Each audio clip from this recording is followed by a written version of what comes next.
Muy buenos días, muchísimas gracias por estar aquí con nosotras, por continuar en Sin embargo al aire. Yo les doy la bienvenida a esta emisión de Usted, Yo y Otros como Yo.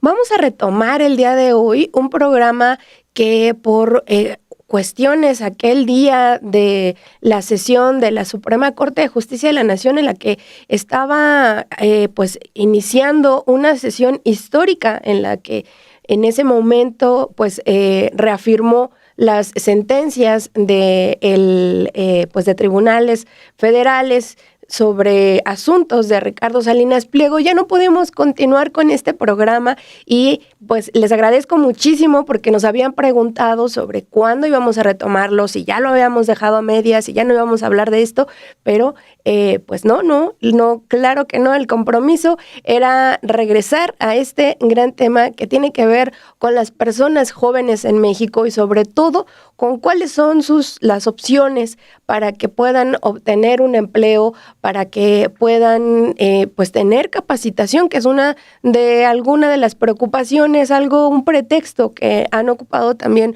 muchísimas empresas para hacer a un lado a las personas jóvenes. Así que el día de hoy les vamos a platicar de eso. Vamos a hacer como siempre este programa juntas y juntos. Cuéntenos, váyanos dejando también su mensaje, su experiencia cuando ustedes comenzaron su primer empleo, cómo les fue, cuáles fueron las dificultades y después de estudiar también pasaron un tiempo en el que no podían encontrar trabajo o hubo un momento en el que no estaban en la escuela, no tenían un trabajo remunerado. Vamos a platicar también sobre lo que significa un trabajo remunerado y lo que es el trabajo que no se cuenta o que no, por el que no percibimos un salario, pero que definitivamente sí tiene gran trascendencia en nuestra vida.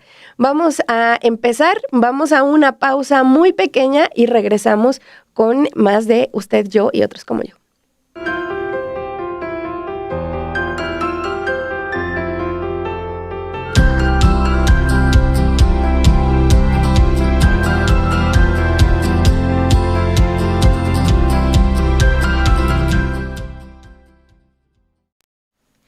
Pues ya estamos acá. Muchísimas gracias. Yo siempre equivocándome, les juro que Emita siempre me dice, Emma Juárez, que está en los controles, me dice claramente a qué cámara tengo que ver. Y yo mirando para otro lado. Muchísimas gracias, Diana Ríos, por estar acá. Te mando un abrazo. A todas las personas que nos están dejando aquí ya sus mensajes, Mar Herrera, a Luis Fonseca, gracias, te mando un abrazo. Y pues cuéntanos, dice Iracema, el trabajo gratis que luego tiene que hacer para que te contraten. Yo hice 6 meses en TV Azteca. Qué barbaridad, Iracema. Esto es algo muy, muy, muy común, que las empresas piensan que nos están haciendo un favor al darnos capacitación. Muchas empresas, por supuesto, hay empresas pequeñas, medianas, grandes empresas que van cambiando de mentalidad y que saben que más bien lo que aportan las personas, la fuerza de trabajo, pues es lo que hace efectivamente que su capital pueda crecer.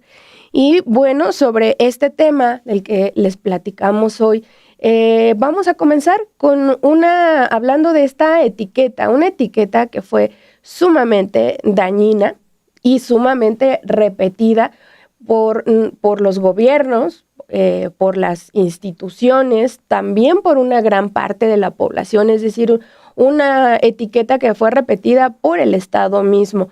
Esa es la importancia de por qué cuando las voces de gobernantes, de las instituciones o de personas que tienen el poder de convocatoria o que tienen una fuerza mediática, porque cuando esas personas se pronuncian de una u otra manera, utilizan uno u otro concepto, porque es importante, porque eso va también permeando y le va naturalizando algunos conceptos y va, por un lado, a lo mejor dañando todavía más. Este concepto al que nos referimos, por supuesto, es el de ninis. Esa palabra que se popularizó pues digamos que a principio de la década de 2010, cuando sí, en ese momento ya estaba la supuesta guerra contra el narcotráfico en México y que uno de los sectores más atacados en la población fueron precisamente las personas jóvenes que no, por alguna razón, por distintas razones, no estaban acudiendo a la escuela o no estaban matriculados en la escuela y que tampoco estaban laborando. Algo de lo que platicábamos aquella vez es que cómo también en estas sociedades se nos ha pues ido haciendo una idea de que nuestras vidas son valiosas en la medida en la que podamos generar ingresos, que podamos hacer dinero, que estemos siendo productivas. Y en esa idea, por lo tanto, si no estás trabajando, tienes que estar estudiando y aún así, para muchas personas incluso, en parte el continuar con los estudios, a mucha gente todavía le cae la pregunta de, bueno, ¿pero cuándo vas a comenzar a trabajar? Bueno, pues esta palabra justamente nada genial le funcionó al Estado en ese momento, a los gobiernos en turno, para pues fácilmente deshacerse de sus responsabilidades. Ya está, el problema ya estaba resuelto, ¿no? Son jóvenes que no les gusta estudiar, que no les gusta trabajar, que no quieren hacer nada. Eso era ya algo que les permitió a esas personas que tenían la gran responsabilidad de crear programas, de preguntarse por qué no estaban yendo a la escuela, por qué no estaban pudiendo tener un trabajo, pues hacer políticas públicas al respecto, encargarse de su responsabilidad, que no es solamente mirar cómo los fenómenos sociales suceden y se van desarrollando por sí solos, sobre todo cuando afectan a una gran parte de la población, e incluso viéndolo desde el punto de vista que lo ven muchas de estas personas, desde el punto de vista pues mercantil, digamos, toda esta fuerza de trabajo que se estaban perdiendo en ese momento y que a la posteridad pues son también personas que no estaban pudiendo formarse en ese momento para que después esas empresas puedan tener a personal capacitado para seguir creciendo. No son ninis, por supuesto, quienes no podían estudiar, no podían trabajar. Es algo de lo que les habíamos platicado en aquel momento. En lugar de señalar la parte de la precariedad, del acceso a las oportunidades, pues más bien se optó por culpar a la juventud de este problema. Vamos a recuperar esta cápsula en la que les platicamos un poco de dónde surgió este concepto de ninis, que además en un momento pues no fue para estigmatizar a esta población y cómo se fue transformando. Vamos a ver esta cápsula y enseguida regresamos. La expresión nini surgió en los años 90 en estudios internacionales sobre juventudes, derivada de la frase en inglés Not in Employment, Education or Training. En su origen, entonces, era una categoría técnica dentro de la academia para medir la proporción de jóvenes fuera del sistema educativo y del mercado laboral formal. Sin embargo, en el contexto mexicano y latinoamericano, el término fue apropiado por el discurso mediático y político con una carga de desprecio. Ser nini, entre comillas, se volvió sinónimo de apatía, flojera o falta de ambición. De esa manera se individualizó un problema estructural, la ausencia de políticas públicas que garantizaran el derecho a la educación, la capacitación y el empleo digno. Al denominar a la población joven de esa manera, el Estado y los gobiernos se deshicieron de su propia responsabilidad por no haber generado oportunidades laborales ni garantizado el acceso equitativo a la educación. La etiqueta funcionó como un mecanismo de culpa hacia las juventudes, mientras se omitía reconocer los efectos de décadas de políticas de privatización educativa que redujeron la oferta en las universidades públicas y limitaron las posibilidades de formación para amplios sectores de la población. De esa manera, las personas que se encontraban en esa situación fueron objeto de estigmatización. El término, entre comillas, nini, estaba, o está lleno de juicios morales, prejuicios clasistas y sesgos de género, y está vacío de un análisis que explique las causas de fondo y proponga soluciones reales. Por ejemplo, se dejó de lado el hecho de que el grupo de personas jóvenes que no estudian y no asisten a la escuela estaba mayoritariamente conformado por mujeres, como lo comprobó un estudio del Banco Interamericano de Desarrollo, el BID, cuyos resultados se publicaron en el reporte Millennials en América Latina y el Caribe, trabajar o estudiar. Cuando los gobiernos e incluso las autoridades universitarias hablaban de ninis, ni siquiera se ponían a reflexionar que miles de mujeres jóvenes no estaban en la escuela porque estaban trabajando en una tarea que no tiene salario porque ni siquiera está reconocida como trabajo, es decir, el cuidado. Sí trabajaban, lo hacían cuidando una vida, nada más que eso, imagínense. En la investigación del BID se señala, por ejemplo, que las mujeres desertan de los estudios frecuentemente como respuesta a un embarazo o a la necesidad de cuidar a alguien de su familia. Los hombres abandonan la escuela cuando la situación económica del hogar se vuelve insostenible sin un ingreso adicional. En ese sentido, la creación del programa Jóvenes Construyendo el Futuro en 2019 representó un intento de revertir la lógica punitiva y estigmatizante hacia las juventudes.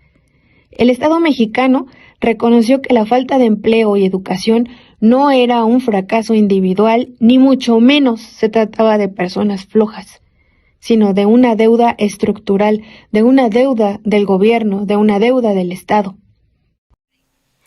Muchas gracias por sus mensajes. Quiero leer rápidamente este de José Guadalupe Salas, que nos dice que en el IMSS de Aguascalientes están obligando a pacientes con hemodiálisis a asistir a una clínica privada que no tiene permiso ni condiciones de laborar.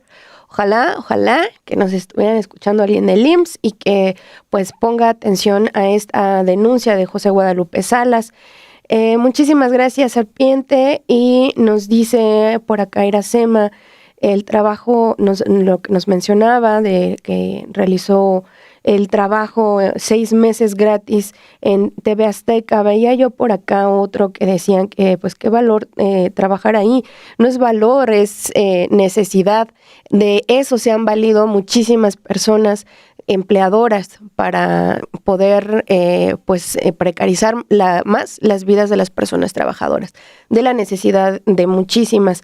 Nos dice Diana Ríos, esta que nos mencionas, muchísimas gracias, esa etiqueta de se solicita trabajador, no UNAM, no IPN. Efectivamente, a principios, eso fue de los años 2000, cuando fue esta huelga también en la UNAM, nuevamente para evitar que subieran las cuotas y universitarias. Y miren, esto de verdad que nos está señalando Diana, tiene mucho que ver con el tema de las personas que no estaban en la escuela, que no podían trabajar. Puede ser que mucha gente piense que, pues, ¿quién no va a tener 10 pesos? No sé, para que a lo mejor es lo que le dan de cuota voluntaria en la UNAM. No es solamente esos 10 pesos, son los pasajes, son muchísimos gastos que se hacen en la educación. Las universidades públicas tienen que seguir. Esa es la importancia de seguir fortaleciendo a las universidades públicas en su presupuesto, en su capacidad de admitir a más personas y también de que amplíen la diversidad de quienes están atendiendo y que cada vez haya más planteles. Hay que recordar también que en este gobierno, la presidenta Claudia Sheinbaum, además de las universidades Benito Juárez, también se está ampliando la red de universidades públicas con la Universidad Rosario Castellanos, que esté más cerca de los lugares de origen de las juventudes, porque el trasladarse lejos también requiere de muchísimos gastos y eso les impide o eso aleja más, hace todavía más difícil el acceso a la educación de muchas personas. Y esto que nos está recordando Diana, de cuando en el año 2000 se realizó una huelga en la Universidad Nacional Autónoma de México, y en ese momento la respuesta que tuvo la clase empresarial fue publicar sus vacantes con esa leyenda: no se contrata a personas de la UNAM o del IPN, que también de alguna manera se habían solidarizado con esa huelga. Así que las juventudes, como también lo menciona acá más adelante, tenía un mensaje de Luis Fonseca, dice: la criminalización de las juventudes y el reflejo del edadismo, que solo se usa para mantener la falsa idea de que la edad es sinónimo de progreso en la vida, y que al mismo tiempo fomentan la competencia entre las mismas juventudes. Exactamente, la criminalización contra las personas jóvenes ha sido, pues desafortunadamente, generación tras generación. Por eso también hay que recordar siempre, una vez en la etapa en la que nos encontremos, recordar cuando estuvimos en esa temprana juventud, de cuáles eran también nuestras ideas ante la vida, cuáles eran, de qué manera nos sentíamos apoyadas, o todo lo contrario, por las personas adultas, que en este caso pues pueden ser no solamente profesores, la familia, sino también en las empresas, también en la sociedad. Y esto nos viene a recordar también parte de cómo hemos generalizado, desafortunadamente, gracias a que la derecha se está intentando apropiar de toda una generación, la generación Z.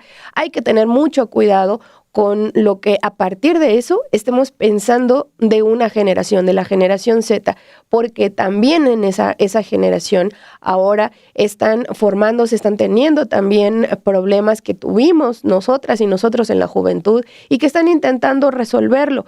Miren, aparte de lo que les platicábamos también en esta cápsula, fue pues también la diferencia entre hombres y mujeres. Cuando llegaron gobiernos conservadores, algo que también se fue viendo en México fue el aumento de embarazos adolescentes. Entonces, no les proveen de educación sexual. Es una de las partes con las que está en desacuerdo la derecha. No proveen de educación sexual, no provee de los medios para una planificación sexual, para una planificación familiar. No les proveen de oportunidades. Entonces, una vez que, por ejemplo, las jóvenes se convertían en mamás, no les proveen de oportunidades para que puedan seguir estudiando o para que puedan trabajar. ¿Cuál es entonces el camino?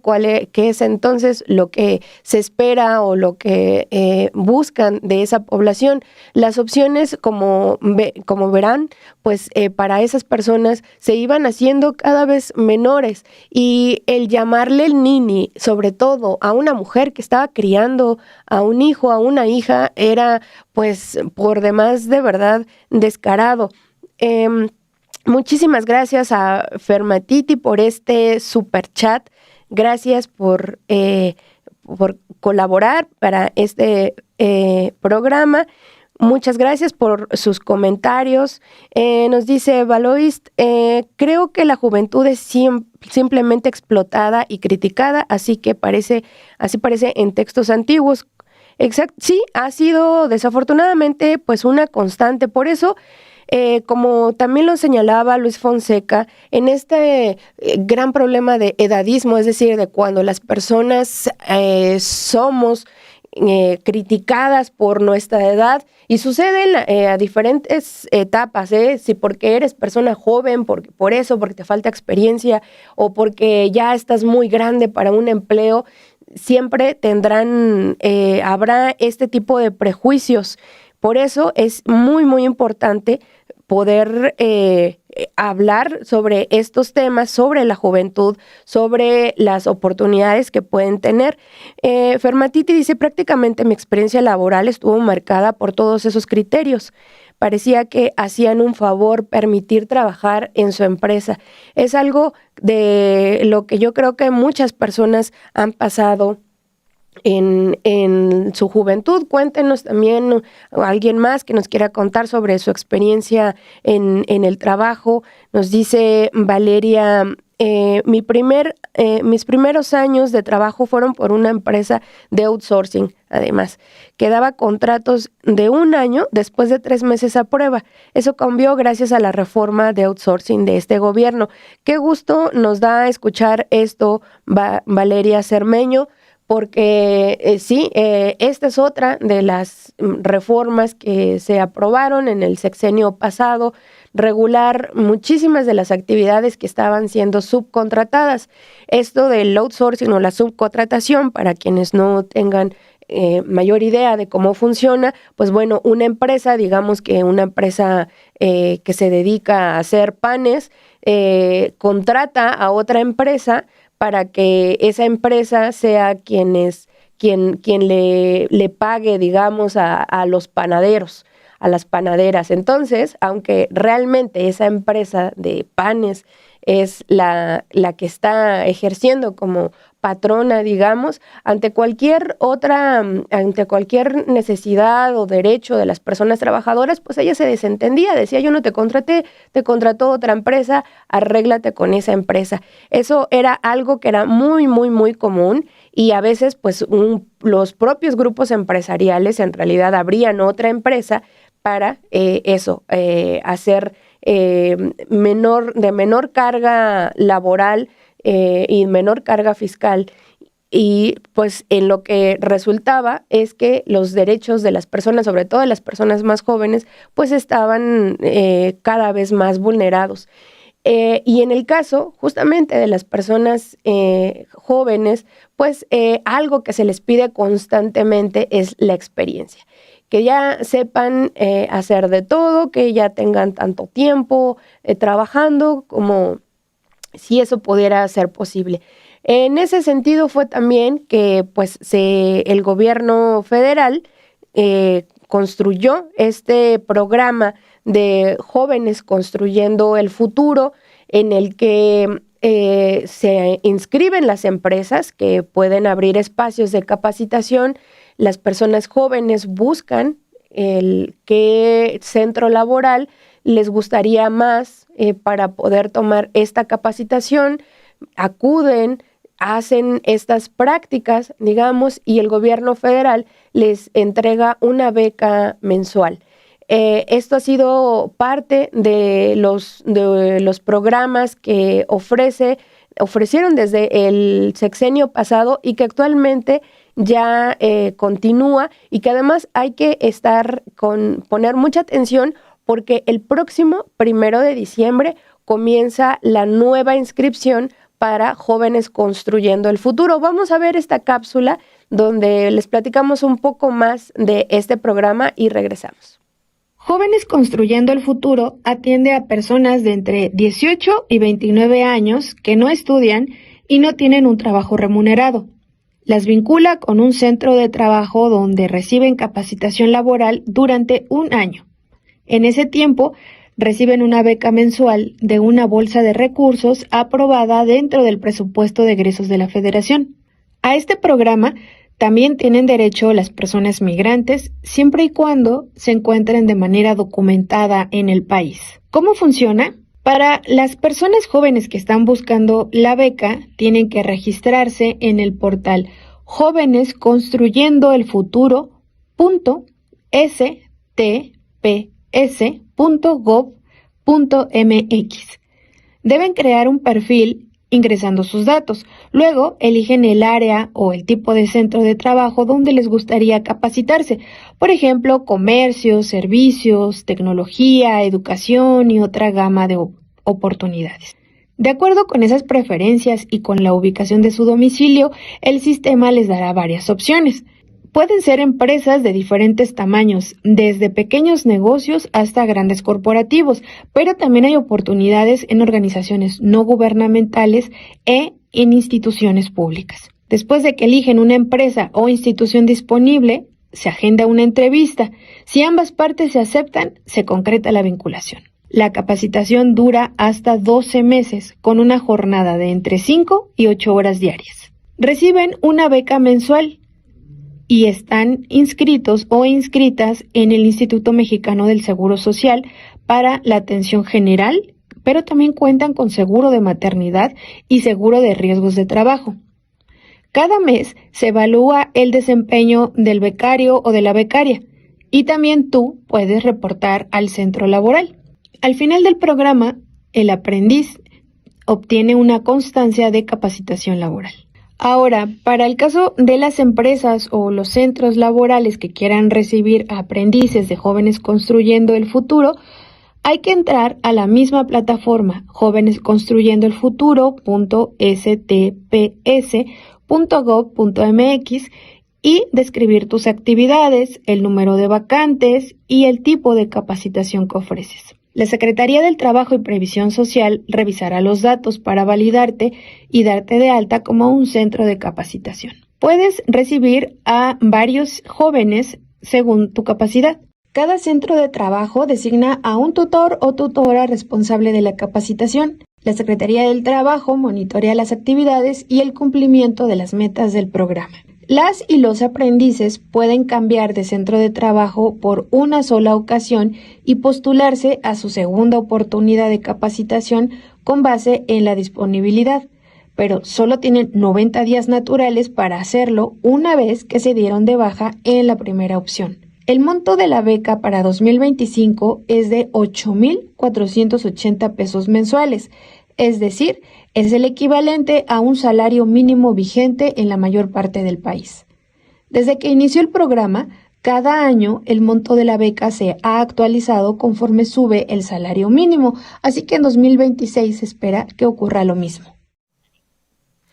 Pues con mucha atención en los siguientes días, porque como les decía, ya el 1 de diciembre, que es la otra semana, ¿cierto?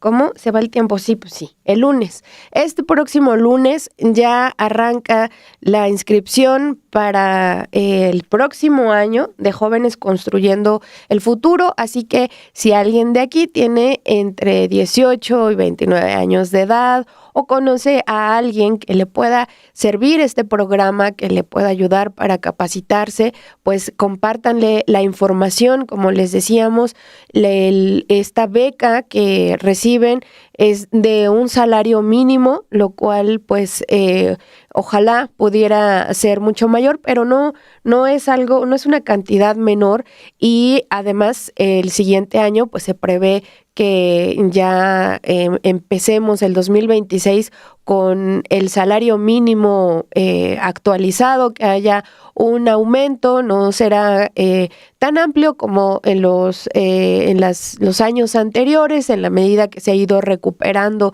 el poder del salario mínimo, pero sí habrá un aumento. Recuérdenles y compártanle este programa a quienes crean que le pueda ayudar. Muchas gracias a todas las personas que nos han dejado acá sus mensajes. También recuerden que ahí en Jóvenes Construyendo el Futuro pueden encontrar también muchísimas otras muchas empresas con las que se pueden ir, a las que pueden elegir como capacitación.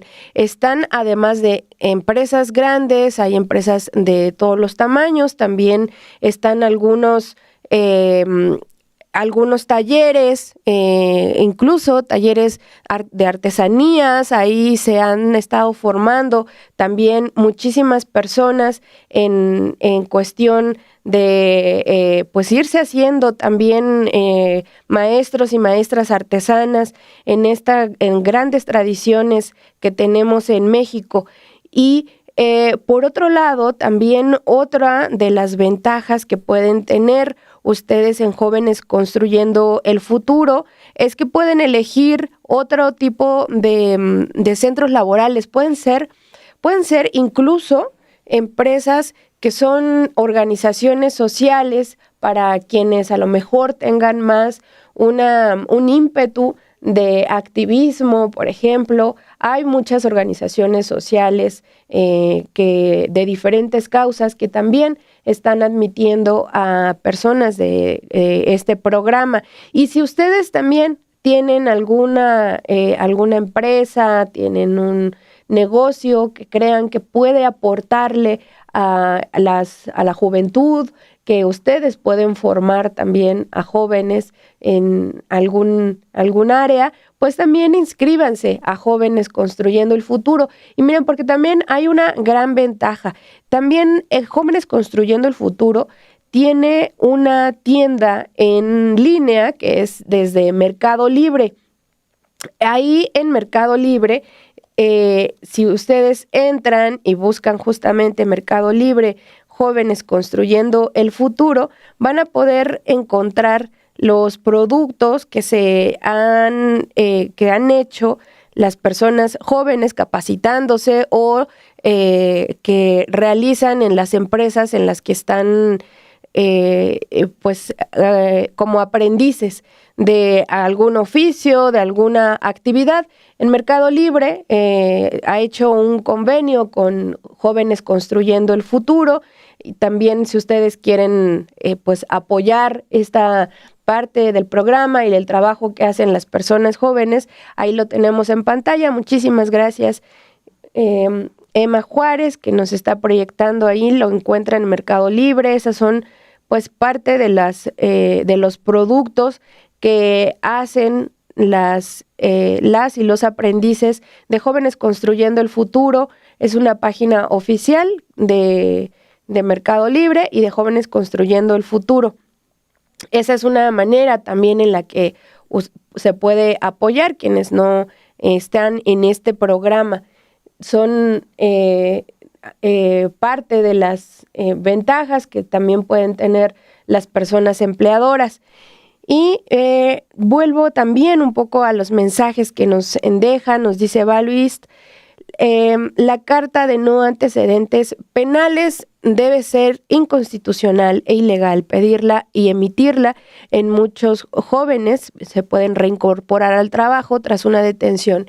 Exactamente, tienes toda la razón, Maluis, y justamente Jóvenes Construyendo el Futuro también ha hecho convenios con los sistemas penitenciarios para que una vez que puedan salir algunas de personas jóvenes que han estado privadas de su libertad debido a algún conflicto que hayan tenido con la ley, pues que tengan oportunidades al salir. Y como bien señalas, esto en primera de la Carta de No Antecedentes Penales no es algo que tendría que seguirse pidiendo. Ya se ha intentado reformar esto para prohibirlo. Vamos a investigar bien, porque sí, había habido varias iniciativas para que quedara expresamente en la ley que estaba prohibido que se pueda solicitar esto. De alguna manera ya en las leyes y en la Constitución mexicana se establece, como lo platicábamos la semana pasada en el artículo 123, las razones por las que no se puede negar el trabajo, y esta es una de ellas. Si hablamos de reinserción, de rehabilitación, sobre todo de justicia restaurativa, pues es esto, volverles a darles empleo, darles oportunidad a que puedan regresar, y sobre todo pues en el caso de las juventudes, esto es algo que es sumamente necesario. Pues muchísimas gracias a todas las personas, nos dice Luis Fonseca. Esas opciones de capacitación dentro de ciertos oficios es muy importante también para continuar con nuestras tradiciones, ya que muchas personas ya no continúan con ciertos trabajos familiares. Sí, también muchas gracias de nuevo por este mensaje, Serpiente, porque efectivamente a veces pues ya en algún momento en las familias ya alguien ya no continúa con esa labor, pero pues eso no significa que no pueda haber más personas a quienes se les pueda dar esta oportunidad. Y a veces también pensamos que la capacitación tendría que ser como en una gran empresa, además tecnológica, en una gran ciudad. Hay que hablar y llevar también y pensar la vida respecto a los contextos de cada quien, de cada comunidad. Y el continuar, por ejemplo, en talleres de artesanía, que además no es una cosa menor, se les ha llamado artesanías, hay todavía un debate a que aquí no vamos a entrar, pero pues son artes populares, artes que han sido un legado de los pueblos originarios en nuestro país y que pues precisamente los presumimos, ¿sí? Cuando hablamos con personas o que del extranjero o cuando hay alguna otra situación o en algunas fechas en específico, las presumimos mucho, pero al mismo tiempo también las hacemos menos en ciertos momentos. Así que estas también son algunas de las opciones. Dice Elvia Pimenta, si salió de la licenciatura hace un año y no encuentra empleo, ¿también puede entrar en este programa? Por supuesto que sí, de verdad que lo pueden hacer.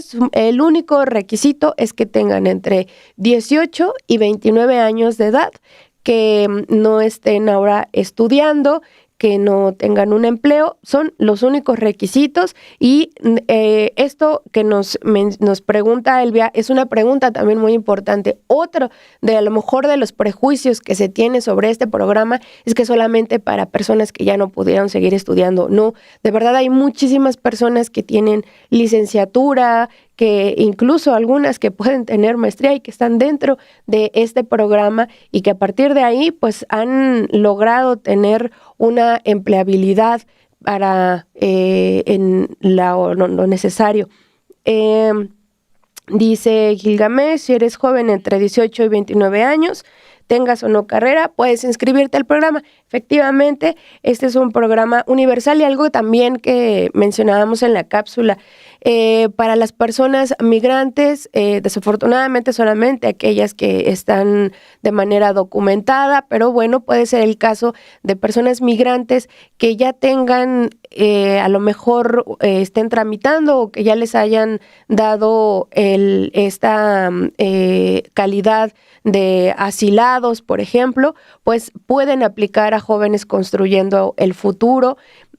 Para las personas que están retornando a México, si ese es el caso de pues que hayan tenido algún problema con Estados Unidos, saben que en estos momentos estamos viviendo pues uno de los momentos más agresivos en contra de la población migrante y desafortunadamente hay mucha gente joven, así que también para ellas, por supuesto, que es este programa y que es una muy buena opción para que puedan reingresar a cómo es la vida en México, cómo es la vida laboral en México y que puedan tener una oportunidad de empleo. Pues nos despedimos con esto. Muchísimas gracias por todos sus mensajes, por habernos acompañado en este programa y nos vemos en Usted, Yo y Otros como Yo el próximo jueves y a las 2 de la tarde les veo con Romina Gándara